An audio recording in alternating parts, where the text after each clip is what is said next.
Shalom saudara. Amin. Apa kabar saudara hari ini? Dahsyat luar biasa. Baik saudara, hari ini kita akan sama-sama belajar hidup dalam kepenuhan Roh Kudus. Saya ajak saudara untuk melihat beberapa ayat hari ini. Yang pertama diambil dari Kisah Rasul pasal 1 ayat yang keempat. Kita akan belajar kebenaran firman Tuhan hari ini. Kisah Rasul 1 ayat yang keempat kita akan baca sama-sama saudara. Dan akan kita sambung dengan Roma pasal 8 ayat yang ke-9. Karena ini berkesinambungan. Ini yang menjadi dasar kenapa Tuhan mengajar murid-muridnya untuk menantikan janji Bapa. Kita akan bangkit berdiri sama-sama, boleh Bapak Ibu? Kisah Rasul 1 ayat 4 dan disambung Roma 8 ayat 9. 1, 2, 3. Pada satu hari ketika Yesus makan bersama-sama dengan mereka, ia melarang mereka meninggalkan Yerusalem dan menyuruh mereka tinggal di situ menantikan janji Bapa yang demikian katanya, telah kamu dengar daripadaku. Amin. Nyambung di Roma 8 ayat 9. 1 Roma 8 ayat 9. 1, 2, 3. Tetapi kamu tidak hidup dalam daging, melainkan dalam roh. Jika memang roh Allah diam di dalam kamu. Tetapi jika orang tidak memiliki roh Kristus, ia bukan milik Kristus. Amin untuk firman Tuhan. Silakan duduk Bapak Ibu yang kasih Tuhan. Nah saudara ini kasih Tuhan, di dalam Kisah Para Rasul, di ayat yang pertama, pasal pertama ayat yang keempat, Tuhan melarang mereka, murid-muridnya, para rasul-rasulnya saudara, untuk meninggalkan Yerusalem dan menyuruh mereka tinggal di situ menantikan janji Bapa, yaitu Roh Kudus. Saudara, ada sesuatu yang penting yang kita harus sama-sama belajar di sana. Kenapa Tuhan melarang? Saudara, kalau Tuhan melarang, tentunya ini sesuatu yang luar biasa. Kayak saudara misalnya melarang anak-anak saudara yang masih kecil main pisau. Kenapa? Ada hal yang berbahaya kalau mereka lakukan. Atau kita memerintahkan, ayo nak belajar, belajar, belajar. Kenapa kita memerintahkan anak-anak kita belajar? Karena saudara ketika mereka belajar, mereka menjadi orang-orang yang penuh dengan hikmat. Dan saudara, apa yang Tuhan juga katakan ketika Tuhan melarang murid-muridnya untuk meninggalkan Yerusalem. Bapak Ibu ingat ketika Yesus bangkit pada hari yang ketiga, apa yang terjadi dengan murid-muridnya?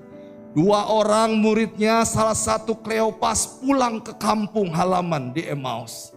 Petrus dan beberapa muridnya ketika Yesus bangkit dan mayatnya tidak ditemukan di kubur, Petrus dan beberapa orang kembali menjadi penjala ikan. Artinya ada kemungkinan juga ketika Yesus meninggalkan mereka dan naik ke surga, mereka pulang kampung, mereka kembali ke pekerjaan mereka. Sehingga ini yang Tuhan katakan, melarang mereka meninggalkan Yerusalem dan menyuruh mereka tinggal di situ menantikan janji Bapa. Janji Bapa sesuatu yang memang terkadang terdengar seperti abstrak saudara. Sulit rasanya murid-murid Yesus untuk bisa mengerti tentang janji Bapa yaitu Roh Kudus. Tentu berbeda dengan kita saat ini yang hidup pada zaman ini saudara. Zaman setelah Pentakosta, zaman setelah pencurahan Roh Kudus. Tapi buat murid-murid Yesus, pribadi Roh Kudus adalah sesuatu yang terdengar abstrak, terdengar asing buat mereka. Apakah ini sesuatu yang spesial? Dan saudara dengar baik-baik. Ketika Yesus melarang dengan jaminan sesuatu yang pasti, sesuatu yang ternilai dan bisa dilihat oleh mata. Mungkin untuk murid-murid Yesus 120 orang yang menyaksikan Yesus naik ke surga, mudah untuk bisa taat. Tinggal di Yerusalem menantikan janji Bapa. Sama kayak misalnya kita suruh anak kita, jangan main ya. Jangan keluar. Mama mau pergi dulu. Tungguin adik kamu di rumah. Anak kita langsung tanya, ada hadiahnya nggak? Ada, tenang, dibawain oleh-oleh. Pasti nanya, apa? Kan gitu saudara. Kenapa? Mereka mau sesuatu yang pasti. Sama halnya dengan kita. Kita juga kadang mau hal yang pasti. Mau tahu kapan, waktunya, apa yang Tuhan berikan. Ketika nggak pasti, susah, sulit bagi kita untuk bisa taat pada perintah Tuhan. Nah saudara, tapi ayat-ayat selanjutnya Tuhan melihat bahwa mereka adalah orang-orang yang taat. 10 hari, 120 orang yang menyaksikan Yesus naik ke surga tetap berada di Yerusalem menantikan janji Bapa sampai Roh Kudus dicurahkan. Itu luar biasa. Dan tahukah saudara, ketaatan kita di mana kita belajar taat akan perintah Tuhan, dan pada satu waktu kita akan melihat mujizat Tuhan pasti terjadi dalam hidup kita. Yang percaya beri tepuk tangan yang meriah buat Tuhan kita Yesus Kristus. Percayalah itu. Walaupun mungkin ada sebagian kita berkata kapan, mana saudara. Tapi ketika engkau menjalani hari-harimu dalam ketaatan demi ketaatan, kesetiaan demi kesetiaan, kepatuhan demi kepatuhan, dan memang daging memberontak, gak bisa nih, capek, lelah, Tuhan takut, kapan mujizat? Tapi saudara, segala sesuatu dalam ketaatan kita membuahkan hasil yang luar biasa. Jadi dalam Roma 8 ayat 9 firman Tuhan jelas berkata, tetapi kamu tidak hidup dalam daging melainkan dalam roh, jika memang roh Allah diam di dalam kamu. Saudara, inilah sebabnya Yesus perintahkan rasul-rasulnya, jangan tinggalkan Yerusalem, nantikan janji Bapa yaitu Roh Kudus. Ketika roh Allah tinggal diam di dalam kamu, saudara, Tuhan katakan kamu tidak hidup dalam daging. Ada sesuatu yang kekal yang Tuhan sediakan buat kita orang percaya yang hidup dalam roh. Dalam terjemahan lain saudara, hidup di dalam roh itu hidup jika memang roh Allah diam di dalam kamu. Jadi terjemahan lain, jika roh Allah diam di dalam kamu. Terjemahan lainnya, roh Allah di dalam kamu itu roh Allah memegang peranan. Roh Allah memegang peranan.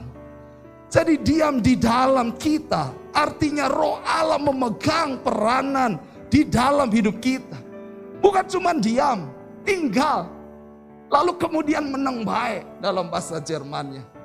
Tapi Alkitab berkata, Tuhan, roh Allah itu memegang peranan. Saudara, kalau memegang peranan, itu artinya dia bekerja, melakukan sesuatu dalam hidup kita. Dan saya percaya kepenuhan Roh Kudus itu berarti Roh Kudus memegang peranan dalam hidup kita. Katakan amin. Hari ini apa yang kamu khawatirkan? Apa yang saudara khawatirkan? Apa yang saya khawatirkan saudara? Gak beralasan. Sebab apa? Ketika kita hidup di dalam roh, roh Allah itu ada di dalam diri kita. Dan dia memegang peranan yang penting dan kuat dalam hidup kita. Ada sebuah quotation berkata seperti ini. Apapun atau siapapun yang berperan dalam hidupmu, maka akan menjadi seperti itulah tujuan hidupmu. Apapun atau siapapun ketika itu berperan dalam hidupmu, maka ternyata itu akan mengubah hidup kita dan tujuan kita akan menjadi seperti apa yang berperan dalam hidupmu atau menjadi siapa yang berperan dalam hidupmu. Saudara, waktu saya baca quotation ini benar ya. Terkadang saudara, ketika kita berperan sebagai orang tua kepada anak-anak kita tanpa disadar, mereka, tujuan mereka juga sama dengan apa yang kita tanamkan dalam hidup mereka. Ketika saya menanamkan nilai-nilai firman, maminya tanamkan, ayo baca firman Tuhan setiap hari. Ada catatan yang mereka harus ikuti saudara. Dan mereka mulai bertumbuh saudara. Saya senang banget tadi siang setelah pulang sekolah minggu saudara. Ceris bilang begini sama saya di mobil. Papi, Ceris mau dibaptis nanti kalau udah umur 12 tahun. Wah, bener ya Mia? Tadi ngomong gitu. Buat saya itu sesuatu yang luar biasa. Kenapa saudara? Karena ada sesuatu yang mendorong dia untuk mau dibaptis. Ini perkara rohani. Ini perkara ilahi, saudara. Dan saya bangga. Saya kagum. Saya bilang yes. Cherry siap umur 12 tahun dibaptis. Bukankah ada anak-anak di luar sana yang susah banget didorong. Kamu udah 12, ayo baptis, gak mau. Ayo dibaptis, gak mau. Buat apa dibaptis? Toh orang dibaptis gak berubah. Bener Pak. Ini sebuah kenyataan yang seringkali orang di luar sana dibaptis gak berubah. Tapi di sini gak ada lah ya saudara. Dibaptis semua berubah, katakan amin saudara yang kasih Tuhan. Apa gak ada yang ngaku saudara? Nah saudara harusnya dibaptis berubah. Sehingga ketika seorang ayah yang dibaptis berubah, dia akan berperan terhadap anak-anaknya. Dan anak-anaknya akan melihat bahwa oh kalau dibaptis hidup berubah. Saya mau dibaptis seperti papa dibaptis. Saya mau dibaptis seperti mama dibaptis. Saudara, ini yang harus tertanam kuat dalam hidup kita. Bahwa ketika kita berperan kepada anak-anak kita, maka mereka akan memiliki tujuan yang sama seperti kita lakukan. Saudara, beberapa anak saya melihat, mereka difasilitasi dengan kekayaan yang luar biasa. Tapi satu kali saya menemukan sebuah kasus dan beberapa kasus yang lain. Seorang anak termenung, saudara, dia meratapi, dia sedih banget. Dan dia mulai cerita kepada saya dan berkata, buat apa papa kasih uang banyak? Buat apa papa kasih saya ini, saya itu? Dia sebutin barang-barang yang luar biasa menurut saya. Saudara, dan dia katakan buat apa, saya gak perlu itu. Sambil menangis, saudara. Saya tanya, memang kenapa? Papa gak punya waktu buat saya. Papa gak pernah peluk saya. Apalagi cium saya. Saya lihat teman saya papanya gandeng. Tapi saya gak pernah digandeng sama papa. Sedih Pak hati saya. Jadi ternyata ada orang tua yang selalu berpikir. Kerja, cari uang untuk anaknya. Sehingga uang itu menjadi peranan yang penting bagi anaknya. Belum tentu. Kita harus sama-sama belajar hari ini. Bahwa kebenaran firman Tuhan harus menjadi dasar yang kuat untuk kita mendidik dan memberikan peranan. Sehingga peranan itu mempengaruhi tujuan hidup mereka. Dan saya percaya kita akan melihat kalau anak-anak kita ditanam dalam pelataran firman Tuhan, maka hidup mereka akan menjadi buah yang terus bertumbuh, tidak akan pernah layu daunnya, menghasilkan buah pada musimnya. Yang percaya beri tepuk tangan yang meriah buat Tuhan. Saya excited, saya bergairah untuk firman Tuhan ini. Saudara gak bisa lihat sekarang, lihat nanti. Apa yang kau tabur akan kau tuai, saudara. Waktu kau menanamkan peran-peran kebenaran firman Tuhan, itu akan bekerja kuat dalam kehidupan keluarga kita. Saudara, saya juga melihat anak saya nomor 2, Karis. Kalau ditanya Karis mau jadi apa, dibilang jadi pendeta. Karena papinya pendeta, enpanya, opahnya pendeta. Haleluya. Saya senang banget saudara kasih Tuhan. Dan memang kita persiapkan anak sulung, laki-laki sulung ini jadi hamba Tuhan. Saudara, dan saya percaya itu semua karena peran saya, peran istri saya, peran enpa-enmanya saudara. Sehingga tujuan hidupnya jadi pendeta. Saudara, dan hari ini kita akan dengar kesaksian Karis. Saudara, kita akan dengar Karis mau berbagi firman Tuhan yang dia lakukan ketika dia lomba Bible Fest, ayat hafalan dari Lembaga Alkitab Indonesia dan penabur saudara ada 15 kota, dan saya pikir ini tingkat nasional, artinya karena tidak semua penabur ada di luar Pulau Jawa dan Sumatera saudara, tapi saya percaya anugerah Tuhan besar. Saya bilang sama dia, Karis, bukan soal menang atau kalah, tapi soal bagaimana kamu memberi yang terbaik buat Tuhan. Saudara boleh kasih tepuk tangan sekali lagi. Saya panggil Pastor Karis Tristan Mardianto coming. Di atas nak, sini nak biar kelihatan. Di atas sini, maju ke depan sini. Sambil papi.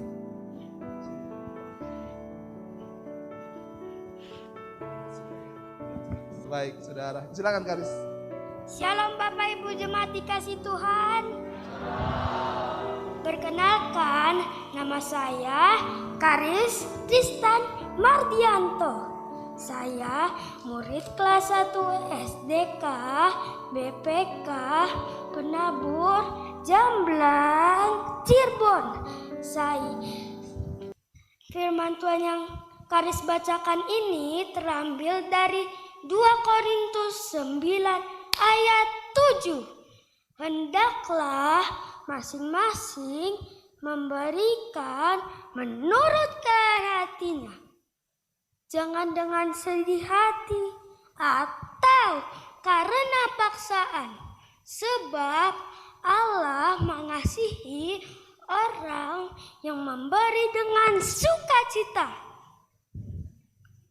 Melalui firman Tuhan yang kita baca ini, Tuhan mengajarkan kita untuk memberi dengan sukacita, memberi dengan hati yang tulus dan jangan karena paksaan. Ya, sling. Saat kita memberi, kita tidak boleh mengharapkan balasan atau imbalan. Dan saat kita memberi, kita tidak boleh mengharapkan pujian-pujian dari orang lain.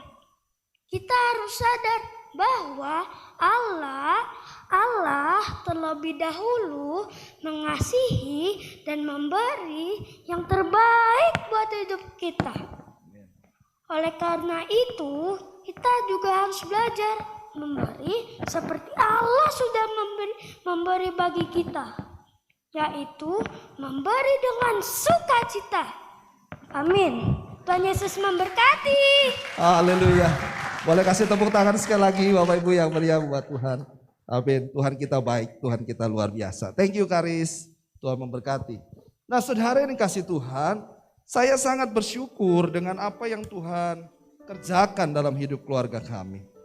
Saya juga tadi sore excited waktu saya siap-siap, si Arvin anak saya nomor 3 itu juga kalau mau ke gereja itu seneng banget saudara.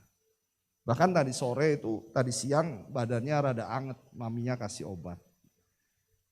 Tapi tadi panasnya turun dan dia nyanyi, memang anaknya aktif banget. Dia kalau mau ke gereja seneng, papi mau kebaktian, iya. Saudara, papi mau sekolah minggu, iya. Saudara tadi sekolah minggu, nanti hari Senin besok bilang lagi, papi mau sekolah minggu saudara. Saya bilang lah kan udah. Selasa bisa ngomong lagi, papi mau sekolah minggu. Iya kan udah. Saudara, rohnya menyala-nyala. Bahkan dia bilang, saudara, tadi sore nyanyi ya Arvin ya. King Kong badannya besar, tapi aneh kakinya pendek. Dia nyanyi itu saudara. Lebih aneh binatang bebek, lehernya panjang, kakinya pendek dengan cadel-cadelnya. Saya dengerin sambil ikut nyanyi saudara. Tapi di bagian refrennya saya agak bingung. Dia nyanyi gini. Haleluya, Tuhan badannya besar. Saudara, haleluya, Tuhan badannya besar katanya saudara. Saya langsung bilang, Arvin bukan Tuhan badannya besar. Saya bilang, Tuhan Maha Kuasa. Haleluya, gitu ya nak ya. Tuhan badannya besar. Saudara, dan biarlah roh kita juga menyala-nyala. Dan saya yakin saudara, kenapa rohnya menyala-nyala? Karena melihat papinya, maminya memberikan peranan saudara dalam kehidupan mereka. Tapi saudara, apa yang terjadi ketika harta atau uang itu yang berperan dalam kehidupan kita? Itu yang menjadi peran terhadap anak-anak kita saudara. Maka yang menjadi tujuan atau yang ada di otak cuman uang. Bahkan orang-orang di sekitar kita tidak akan lebih berarti dari uang kita. Ini mengerikan saudara. Kalau sudah harta, uang jadi tujuan dan mulai uang yang berperan, saudara. Maka tujuan seseorang yang ada di pikirannya hanya uang, uang, uang. Dan orang-orang di sekitarnya tidak akan berarti lebih daripada uang itu. Saudara,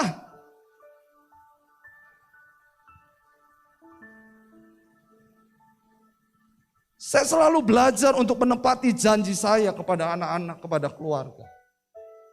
Bahkan mungkin saudara, saya harus berkata kepada gereja yang memanggil saya, aduh saya nggak bisa, saya ada janji, saya ada acara, saya sudah bikin acara dengan anak-anak di tanggal ini.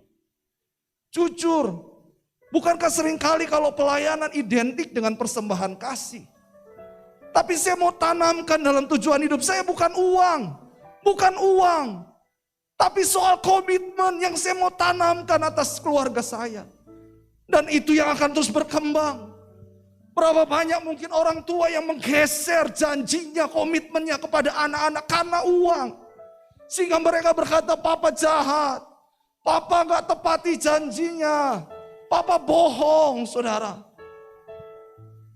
Saudara yang dikasih Tuhan. Apa yang menjadi peranan penting hari-hari ini dalam hidupmu? Dan itu akan berpengaruh. Ada transfer of spirit terhadap orang-orang di sekitar kita. Dan itu sangat mengerikan. Oleh karena itu nantikan selalu janji Bapa, di mana Dia yang tinggal di dalam hidup kita. Dia yang akan berperan. Dia akan terus memenuhkan hidup kita semua. Katakan amin. Ada 3 hal yang kita belajar. Orang yang hidup dalam kepenuhan Roh Kudus. Kisah Rasul pasal 2 ayat 14. Kita akan baca sama-sama saudara. Kisah Rasul 2 ayat 14 firman Tuhan berkata, maka bangkitlah Petrus, berdiri dengan ke-11 rasul itu, dan dengan 2 saran nyaring ia berkata kepada mereka, hai kamu orang Yahudi, dan kamu semua orang yang tinggal di Yerusalem, ketahuilah dan camkanlah perkataanku ini. Saudara lihat, yang bicara adalah Petrus. Petrus penuh dengan keberanian karena Roh Kudus menjamah hidupnya. Wow. Roh Kudus menjamah hidup Petrus dan Petrus berubah. Petrus memiliki keberanian, saudara. Siapa Petrus? Beberapa hari sebelumnya dia pernah sangkal Yesus ketika Yesus mau dihakimi. Saudara, bahkan seorang budak kecil berkata, bukankah kamu Om Petrus yang selalu bersama-sama dengan Yesus? Mungkin Petrus berkata, saya mah bukan Petrus, saya mah Petbun, saudara kasih Tuhan. Petrus menyangkal. Kenapa? Dia takut, saudara. Dan saya melihat, saudara, 2 Korintus pasal 5 ayat 17, firman Tuhan berkata, jadi siapa yang ada di dalam Kristus, ia adalah ciptaan baru. Yang lama sudah berlalu, sesungguhnya yang baru sudah datang. Katakan amin.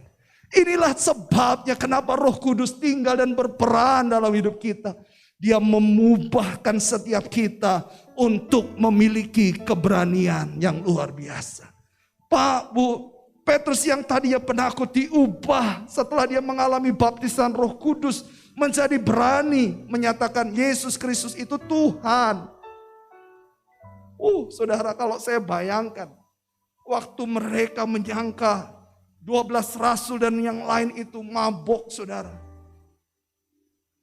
Dan Petrus mulai berdiri dengan suara yang berani. Kisah Rasul pasal 2 tadi saudara yang dicatat. Ayat 14. Petrus berani. Petrus gak takut. Kenapa? Karena Petrus diubahkan. Dan berani menyatakan Yesus Kristus itu Tuhan. Saudara, kita kadang juga menjadi pribadi yang takut. Doa di tempat umum, makan aja, aduh kayaknya takut. Nanti dilihat, gak enak. Saya bilang gak usah gak enak saudara. Urusan kita dengan Tuhan ketika kita mau berdoa. Saudara, setiap kali kami makan di tempat makan di umum, di restoran atau apa saudara. Saya biarkan anak-anak saya berdoa. Bahkan mereka berdoa dengan suara yang keras. Saya pikir orang lain bisa memaklumi. Tapi saya mendidik supaya mereka tahu bahwa memang makan harus berdoa. Dan ini menjadi nilai-nilai yang harus kuat. Saudara harus belajar bahwa kita harus berani karena Roh Kudus untuk menyatakan bahwa Yesus Kristus itu Tuhan. Yang kedua, Petrus diubahkan. Yang tadinya egois, mementingkan diri sendiri atau self-centris. Yang penting saya selamat. Yang penting saya tidak terlibat dan dipenjara mungkin. Karena saya pengikut Yesus. Tapi apa yang terjadi ketika Roh Kudus mengubah dia? Dia rela berkorban bagi Kristus. Bahkan sejarah mencatat ketika Petrus menjadi pemberita Injil yang luar biasa. Bukan hanya di Yerusalem. Dia sampai ke Roma, saudara yang kasih Tuhan. Di Roma dalam pemerintahan Nero ditangkap, dieksekusi mati. Dan ketika Nero memerintahkan dia untuk disalibkan sama seperti Yesus yang dia beritakan. Apa yang dia katakan? Jangan salibkan saya sama seperti Yesus yang saya beritakan.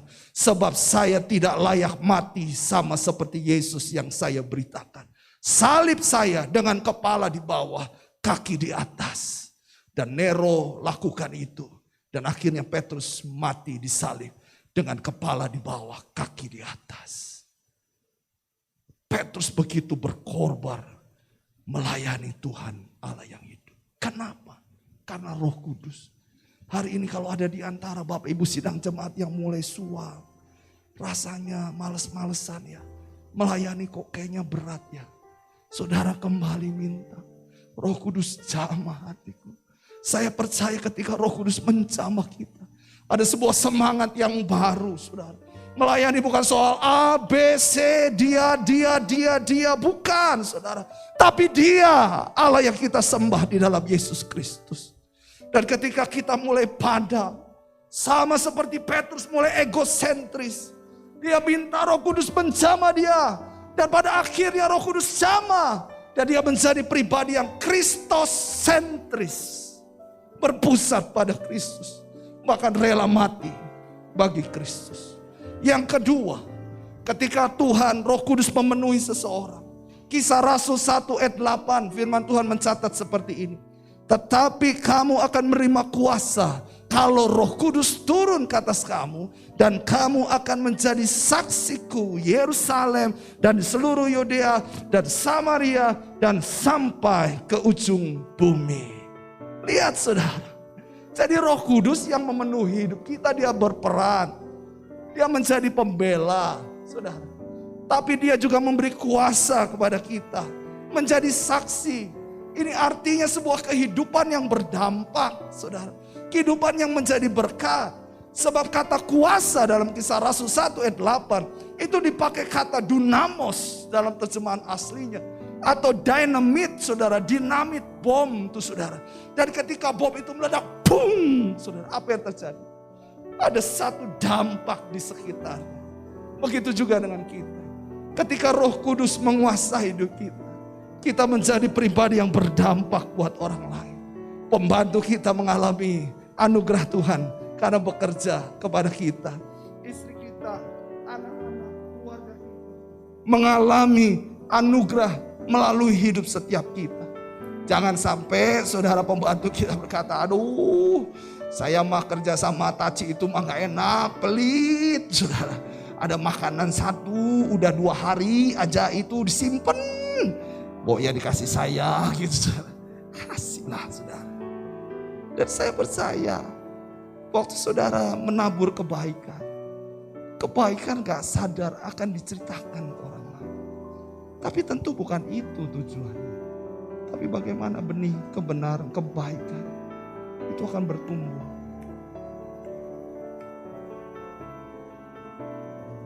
Ada sebuah quotation bilang begini.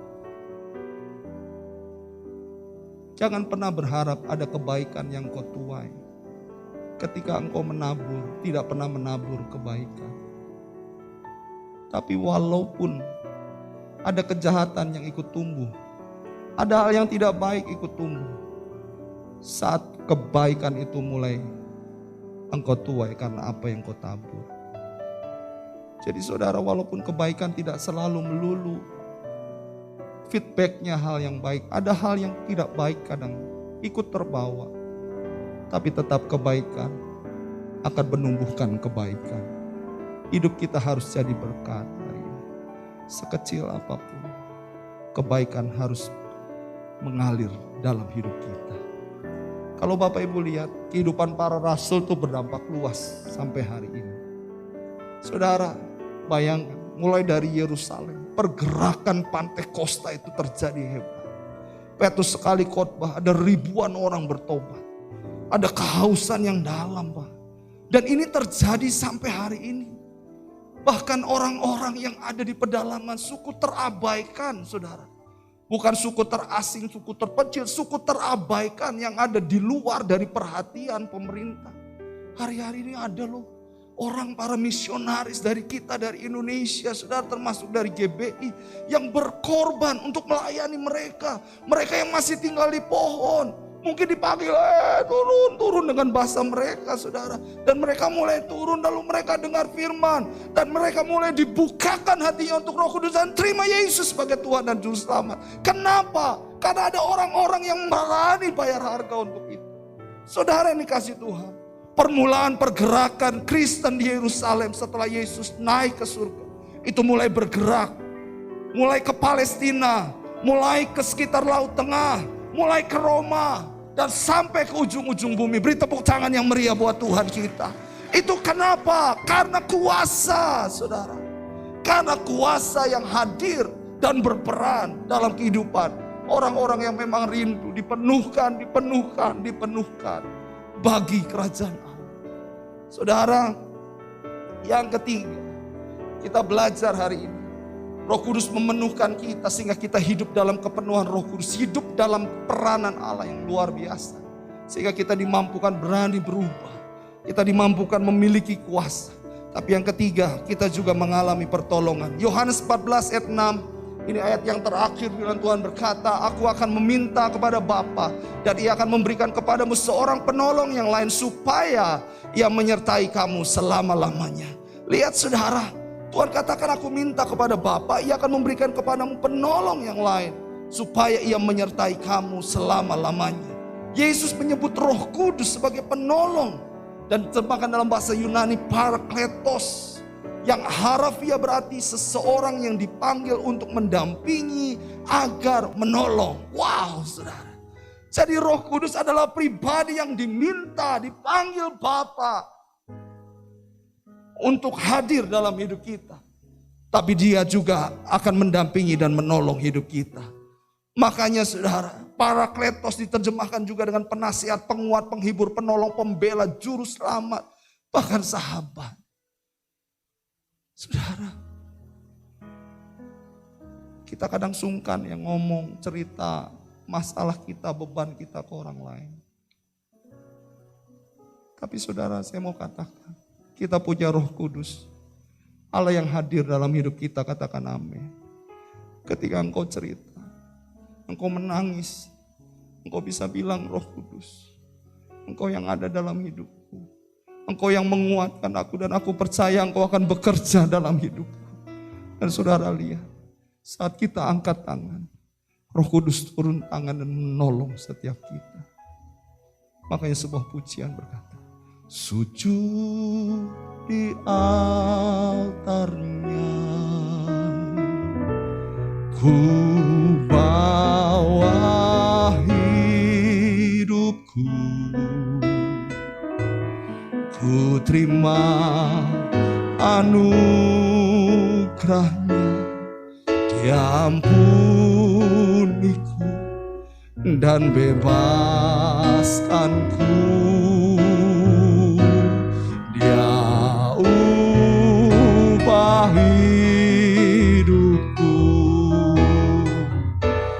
Barui hatiku, sesuatu terjadi saat di altarnya. Boleh kasih tepuk tangan buat pribadi Roh Kudus. Kita bisa sungkan cerita sama orang, tapi waktu kita sujud, datang di altar Tuhan dengan tangisan kita, dengan air mata kita, saudara, Tuhan akan lakukan sesuatu. Tuhan akan bekerja dalam hidup kita. Cuman mau nggak kita datang, kita sujud. Kita terlalu banyak ngomong seringkali. Kita terlalu banyak ngatur Tuhan seringkali. Kita terlalu banyak interupsi seringkali. Saudara, tapi ketika Roh Kudus hadir memenuhi kita, Dia tidak hanya saja mendampingi kita, tapi Dia menolong hidup kita semua. Ini yang Roh Kudus akan kerjakan, saudara. Makanya kita melihat ada hal-hal yang terjadi luar biasa dalam hidup murid-muridnya. Murid-murid ditolong Tuhan. Ketika rohnya menyala-nyala, dia berkorban, bahkan martir bagi Kristus. Pasti ingat bagaimana Paulus dan Silas berada di penjara karena Injil. Apa yang mereka lakukan, saudara? Mereka nggak hubungin pengacara, halo tolong ya bela saya, bantu saya, keluarkan saya kena pasal sekian nih. Tapi dia cuma nyanyi, dia nyembah Tuhan. Dia nggak hubungin orang-orang penting di kota itu supaya bantu dia, koneksi-koneksinya, enggak. Yang dia lakukan adalah sujud di altarnya.